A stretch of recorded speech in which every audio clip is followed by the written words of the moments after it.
Bienvenue au domaine Armand Landman à Notalten, où la volonté de bien faire se conjugue avec la préservation du terroir et la tradition des vendanges manuelles. Armand Landman, passionné par la viticulture, nous raconte sa vision, son histoire et sa fierté de vigneron. Alors, je m'appelle Armand Landman, j'ai 64 ans. Je suis rentré dans le monde de la viticulture en 1992, suite à un problème de santé de mon papa, qui n'était pas aussi grave que ça, mais enfin bon, j'ai dû faire un choix cornélien. J'ai quitté un établissement bancaire pour reprendre le flambeau familial, c'est-à-dire l'exploitation de mes parents. Et 2, 3 ans après, j'ai encore repris l'exploitation de mon oncle et ma tante, que j'ai fusionné sous EARL Armand Landman. Voilà, à l'époque, on avait 7 hectares, aujourd'hui on en a 13. Au domaine, la valorisation du terroir reste une priorité pour préserver la qualité des vins. Bon, je pense que la place des terroirs sur notre exploitation est importante parce qu'on a la chance d'avoir, j'allais dire, 3 types de terroirs.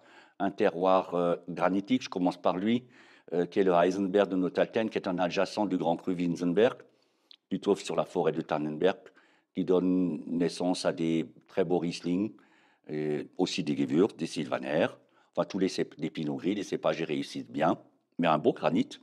Ensuite, le Zellberg étant un adjacent du Grand Cru Münchberg par lequel je terminerai. Et le Zellberg fait à peu près 30 hectares, le Heisenberg n'en fait qu'une vingtaine, et le Zellberg a quelques veines calcaires et aussi beaucoup de grès. Ça donne des... Il y a de l'argile en profondeur et la maturité est souvent importante, notamment sur des vieux sylvanaires. On arrive à des densités importantes, avec des 13, 14, 15. Ce n'est pas forcément ce qu'on recherche, mais naturellement, ça peut monter dans ces densités-là. Le Riesling est magnifique, les Pinot Gris, les Gewürz, tout y réussit bien. Voilà. Et pour terminer avec le Grand Cru Münchberg de Notalten, qui fait 17 hectares 70, Münchberg, la colline des moines cisterciens de la ville Baumgarten, que je vous invite d'ailleurs à redécouvrir lorsque vous serez de passage dans notre village ou dans le passage de nos voisins Bernardville et Reisfeld, un terroir gréseux, cailleteux, volcanique, et qui donne de magnifiques Riesling, notamment avec une super verticalité, des arômes ciselés, une tension dans le vin, une belle minéralité qui se découvre assez rapidement au bout de 2 ans d'évolution. Et c'est des vins de garde. Malgré une reprise hypothétique, l'horizon du domaine Armand Landman reste prometteur. Alors, j'ai passé plus de 30 ans de ma vie à rénover les dites exploitations, à la fois parentales, oncles et tantes. J'ai donné le meilleur de moi-même. Il ne faut pas oublier aussi l'apport des anciens dans ce travail. Il ne faut pas les oublier. Ils ont toujours été là. Les parents, le père surtout, qui est un self-made man accompli, qui n'a jamais fait d'études d'œnologie, qui était un très très bon dégustateur. C'était l'époque des médailles à Paris au concours général école et qui nous ramenait effectivement beaucoup de clients. Toute cette époque, malheureusement, est révolue. Et aussi ma tante qui m'avait aidé dans les travaux de vigne. Donc, on était deux petites exploitations familiales qui étaient scindées à l'époque et qui tournaient bien, avait une bonne clientèle.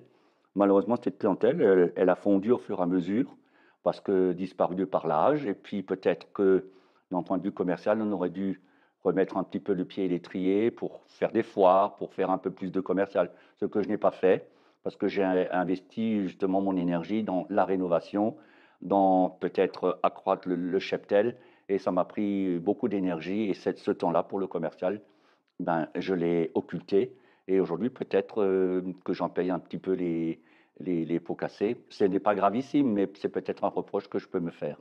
Quant à l'avenir, effectivement, j'ai la chance d'avoir 2 enfants, Valentin qui a 29 ans, Margot qui en a 24, qui ont fait de belles études tous les deux, qui sont brillants, mais qui aujourd'hui ne sont pas au domaine.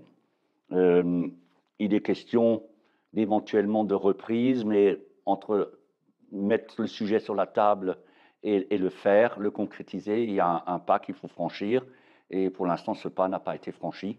Donc c'est quelque chose qui va se décider dans l'année ou les 2 ans qui se suivent, parce que ben, mon corps y fatigue et je ne pourrais pas garder ce rythme, c'est absolument impossible.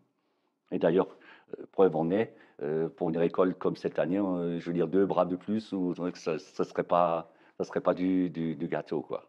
Les vendanges manuelles, un moment intense d'effort et de fierté pour les Oui, vendangeurs. c'est très bien.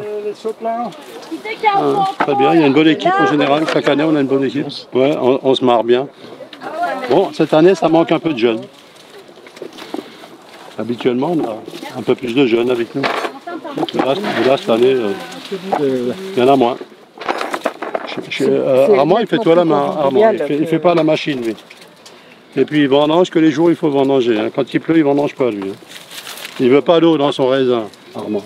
Et il a raison. Hein. Que ce soit le vin que j'élabore et que je mets en bouteille, parce que je ne commercialise pas l'ensemble de la production, mais tous les vins que je commercialise, je cherche la finesse aromatique, le côté pur, cristallin, la tension, le côté suave, le côté gastronomique, pas d'austérité, pas d'amertume, le côté plaisir, tout simplement.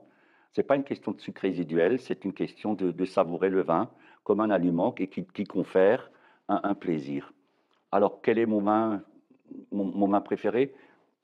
Je dirais que ça dépend un petit peu des années, mais c'est vrai que le Sylvaner, qui est un petit peu le parent pauvre des 7 ou 8 cépages que nous avons en Alsace, il représentait entre 25 et 30% de l'encépagement il y a 30 ans, ne représente plus que 6 ou 7%.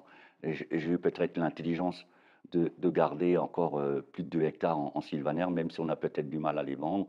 Mais c'est un cépage qui donne des vins absolument magnifiques, qu'il soit vinifié en sec, avec une belle tension et des arômes incomparables, ou qu'il soit vinifié en moelleux, avec des notes de surmaturation à s'y méprendre sur le cépage. C'est terrible, c'est fantastique. Voilà. Au domaine Armand Landman, la volonté de toujours avancer s'unit harmonieusement à la valorisation du terroir et à l'authenticité des vendanges pour un avenir prometteur.